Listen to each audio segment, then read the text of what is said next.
Good evening and a very warm welcome from Spirituality, Health and Inner Values Academy. We are going to start our new series. In today's session, we'll be talking about meditation, stages of meditation and benefits of a meditation. And for that, we have with us Sister Kalpana from Mount Abu.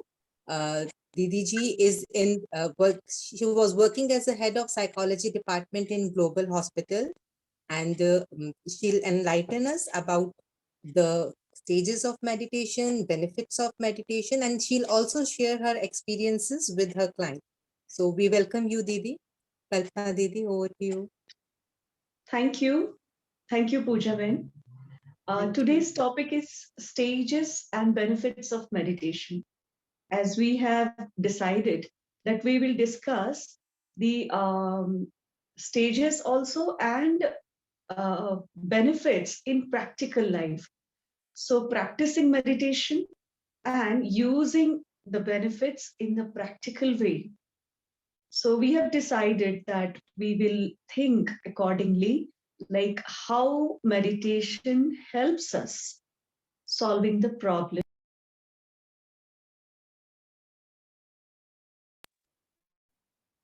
healing and being, memory development, dealing with emotions, purposeful and meaningful life, achievement and success.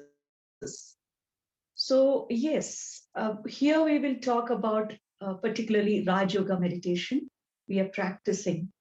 So I'm personally practicing this meditation since last 30 years. And I have experienced a lot of benefits of this meditation in my personal life. And since last 7 years, I'm sharing this, my experience and knowledge with my clients to help them achieve the health and well-being. And I have found that it is very, very beneficial for the people, those who are suffering from any psychological illnesses, any physical illnesses also. When they practice the meditation, they find it very helpful for the recovery and healing. So before we start, those who are participating in this, I would like them to have a exercise. Like I've decided, like we can have a small interactive session, interactive thing in the beginning. Like I want to ask the participants, those who are listening or those who are connected with us, to do a small exercise. Like we all know, the soul has 7 virtues. The soul has 7 virtues: peace, love, happiness, purity, knowledge, power. So, amongst those, we can take 3 virtues of the soul and we will think accordingly. Like what is my churning about those 3 virtues? And we will take 3 virtues like peace, um, happiness, and love. 3 virtues we are taking: peace, happiness, and love. So we all will think about these 3 virtues and we will churn a little bit on these 3 virtues. Peace. What does peace means to me? Any one virtue you can take and you can think about it, and whatever your experience or understanding or thinking about that word, you can share with us. Peace, any one virtue you can take, think about it, and share your feelings or your thinking or your understanding with us. Peace, love, and happiness. So we will spend 1 minute to think about that particular virtue, and we will share our views, understanding, or experience about that virtue.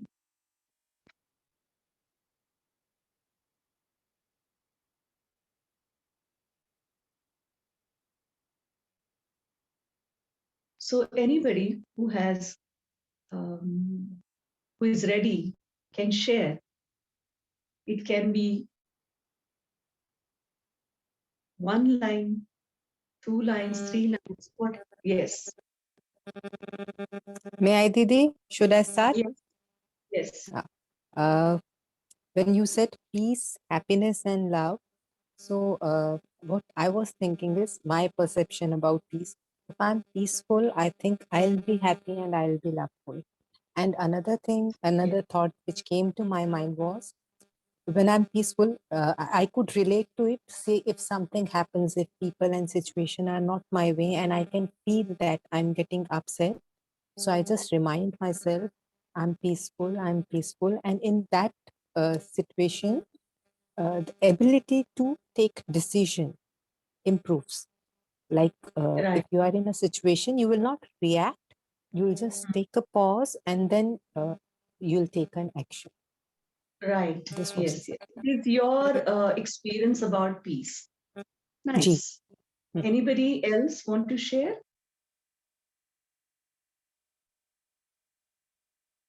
My experience about peace is, I feel peaceful when I think less, think positive, think powerfully, think creatively, think constructively. And if I think systematically, then I feel peaceful.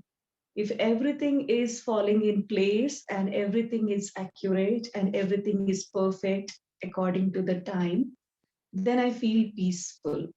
If I'm organized, I have planned my things before I start doing, then I feel peaceful. That means that peace gives me stability of mind, peace gives me clarity of what I'm going to do, how I'm going to do it, and everything is accurate.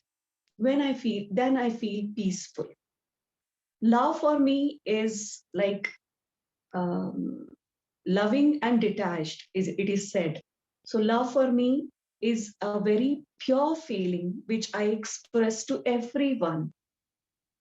You know, anybody who comes in contact with me, I express that love through my body language, through my words, through my eyes, my feelings. I express that love. I share few things with people. So to express my love, and I feel that I'm not attached to anyone, but I'm loving everyone.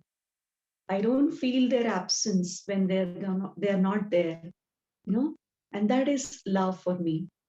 And happiness is very pure feeling for me.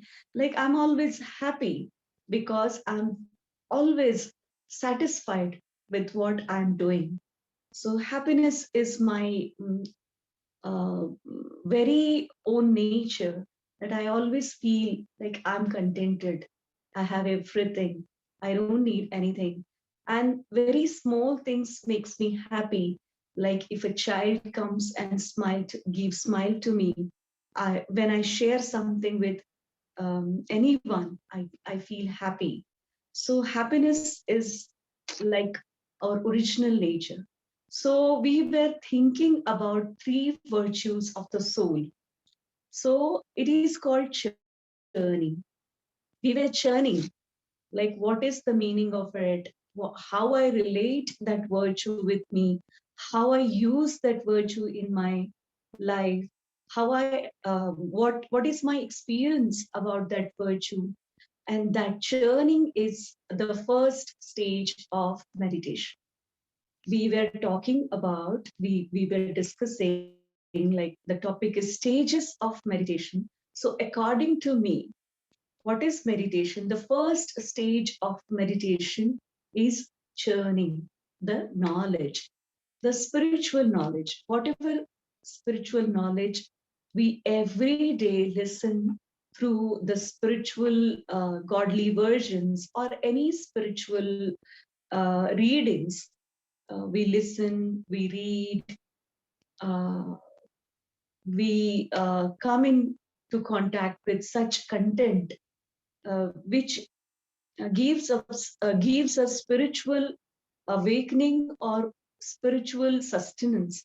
So that reading, when I keep churning, keep spending my thoughts over it, that is the first stage of meditation. When we sit for the meditation, it is called practice of meditation. And when we use the power we have gained through meditation in our practical life, then I call it a practical meditation. So we are never without meditation. We are always practicing meditation. Like right now, also, I'm sharing my experience and my thinking about meditation with others. And it is also systematically, I'm thinking about it. I'm thinking, overall concept of meditation. And that is also a kind of meditation I'm practicing mentally. So the first stage of meditation is churning the knowledge, spiritual knowledge, whatever we understand, whatever we learn from our experience or from someone else, that we keep on churning in mind. And this habit, it's very beautiful habit. I In the beginning, when I started practicing meditation, I used to be very curious about it because my thoughts were not so systematic, not very positive, not very powerful. So I used to ask the spiritual practitioners, those who were seniors around us. So I used to ask them. So you may have heard about Dari Janki. So I used to ask her how to practice meditation. She used to say, right, all of us, we know that we start meditation, practicing meditation in the early in the morning. We call it Amrit Vela. She used to say that after Amrit Vela, after you finish your meditation, you start churning the knowledge. So that is also meditation. Whatever you are doing, you just keep on churning the knowledge in your mind. Make it your habit of churning the knowledge during the day also. That is also a part of meditation. So what I think, that in the beginning, when we develop this habit of churning the knowledge, then it is a stage of meditation. For the beginners, it is very helpful and supporting. So how churning helps us? So I always think, and I have experienced that our thinking should be, meditation means thinking positively. So I always share with others, like, when we think, we have to check our thoughts on the 5 point criteria. So the first type of thinking, like, I should check my thoughts whether they are positive. Whatever I whatever thought I create, is it positive?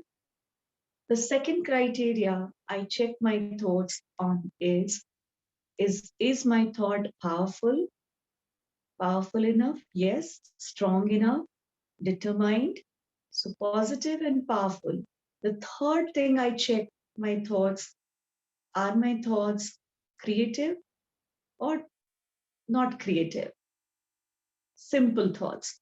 And again, I check my thoughts. Are my thoughts constructive, or I'm thinking any negative thought which is destructive to myself and to others? So my thoughts should be creative and constructive also.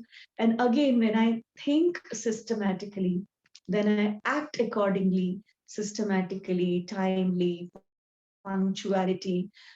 Everything will be, my actions will be according to my thoughts. My actions will be based on my thoughts.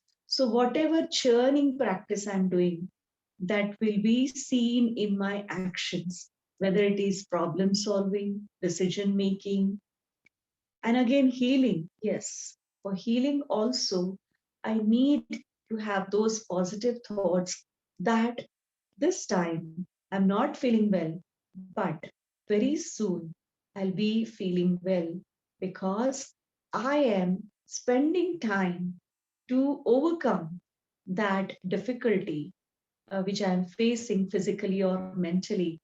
And slowly I'm healing myself. I'm giving time to myself to heal. So, churning is the first stage of meditation, according to my experience. All of you may have your experience, and you can decide the first stage according to your practice. But for me, churning is my habit. So whenever we understand about the soul, then we start thinking or churning about the soul. So that is called, like, I'm churning whatever knowledge I have received about the soul. That is called, again, that will lead me towards soul consciousness. Because I'm thinking about the soul, I have understood that I'm not a body and I'm soul. I'm using this body to express my feelings, emotions, and thinking. So that will be seen in my actions. Like, I'm not body conscious, but I'm soul conscious because I have the practice of churning about the soul. And I have understood uh, clearly that I'm a soul and I'm not a body.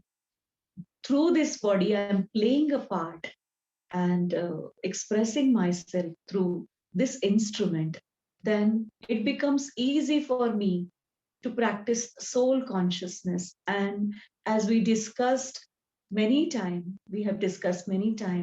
that soul consciousness is very important to overcome all the weaknesses, physical, mental.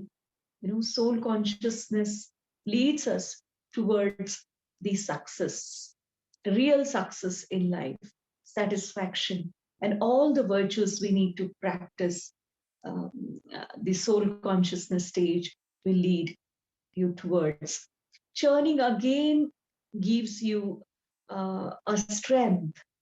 Like, when you churn the spiritual knowledge, then you feel powerful from within. And through that power, you can see the magic of churning, because when you start churning the knowledge, your mind gives us so many different aspects and perspectives of the same thing. Like today, in godly version, what we have listened in our daily discourse, Baba was saying about mind ki dincharya. So keep your mind busy during the day. So you'll be powerful, you'll be successful. So when I work with my client, I always practice with them to have the daily schedule, to prepare a daily timetable, physical timetable, like waking up time, and after that, for each and every hours, decide the activity which we are going to conduct during the day. So one is physical timetable, and according to physical timetable, we work out a mental timetable. What my mind is going to uh, think at that time when I'm following that physical timetable. So mental timetable. And again, we practice a diet plan, because the food is a very important factor in our life for the mental and physical health. So whenever we work with client, we practice, first thing is self realization, that is churning about the soul. And we practice soul consciousness. At least we discuss about it, and we try to, you know, give them an experience of soul consciousness. At least they start thinking about soul consciousness. So, churning the knowledge is a very effective thing.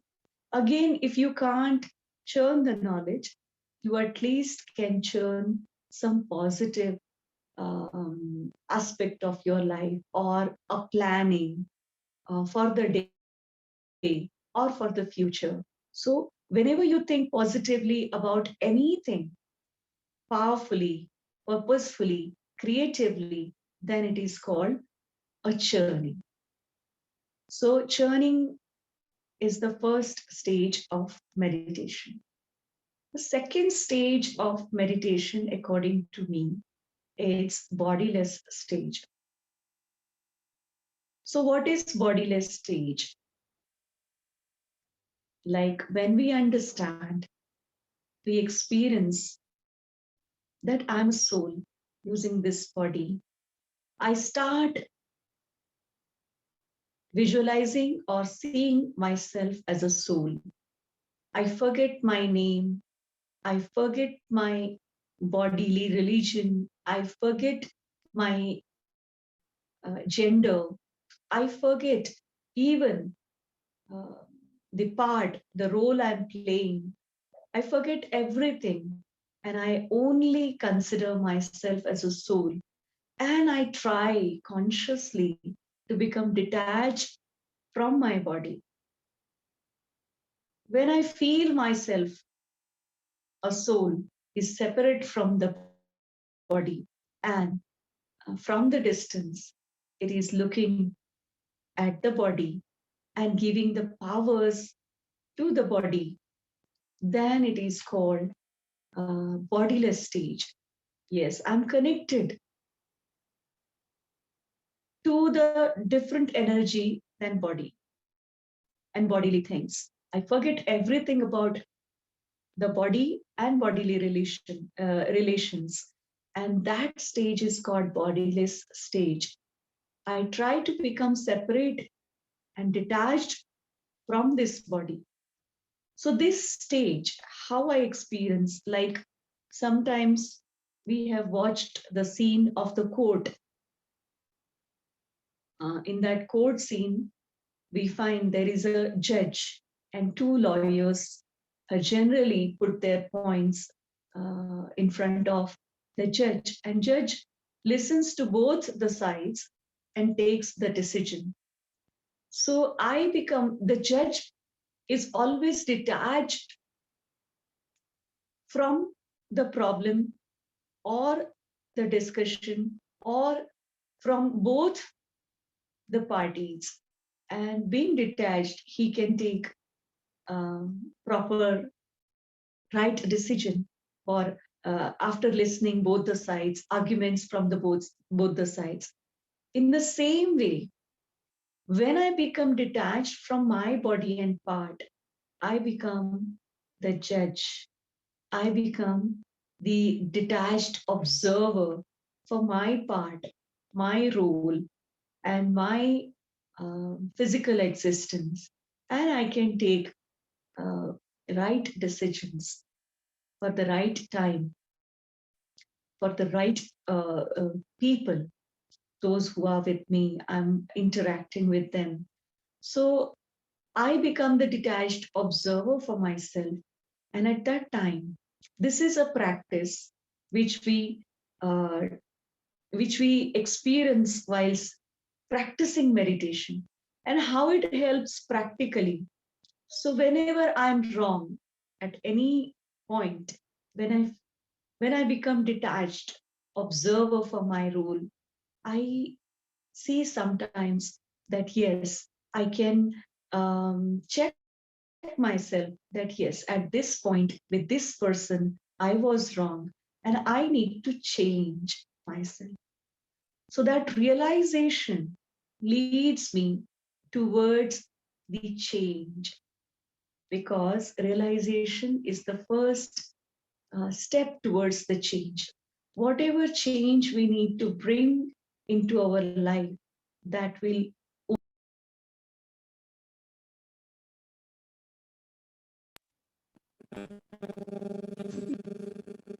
we lead ourselves towards the realization by practicing this bodiless stage. Again, this bodiless stage gives me that power to become the changer, become the changer for my own life. Because we say that the clients will be end after 3 minutes. Okay. Okay. So the change will happen only like for the patients, those who come for drug addiction. They have a very much influence. They are very much influenced and addicted to that particular uh, drug, or you can say few people are addicted to the internet or mobile, anything. So if they experience, if they practice detachment from their body, they start realizing that what I'm doing, whatever I do is wrong. It's not good. And they start feeling it, and they start, they find that they are receiving power. Few people, they decide that I will stop using drugs. And as soon as they decide, they can uh, easily, easily stop taking drugs. It becomes easy for them. So, by practicing bodiless stage, we can receive that power to bring change, positive change into our life. And for a few people, it is difficult to change their daily routine. A few people, they wake up very late during the day, and it becomes the difficulty for them to achieve any success in life, because their day starts somewhere in the afternoon, and they have the habit of working in the night.